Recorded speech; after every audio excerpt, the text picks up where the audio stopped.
এখন রাশিয়া এটি ব্যাখ্যা করছে এরকম যে ডোনাল্ড ট্রাম্প রাশিয়াকে এখন চাপে রাখতে চাইছে এবং রাশিয়ার উপরে নিষেধাজ্ঞা আরোপ করে তিনি নিজেকে জো বাইডেনের অবস্থানে নিয়ে যাচ্ছেন বলে রাশিয়ান থিঙ্ক ট্যাঙ্কটা মনে করে।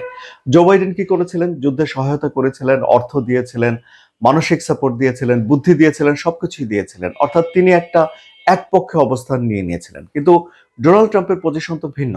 তিনি তো এসেছেন এই যুদ্ধটাকে বন্ধ করার জন্য এবং তিনি ঘোষণা দিয়েছেন যে ২৪ ঘন্টার মধ্যে তিনি এই যুদ্ধ বন্ধ করতে পারবেন যদি তিনি ক্ষমতায় আসেন।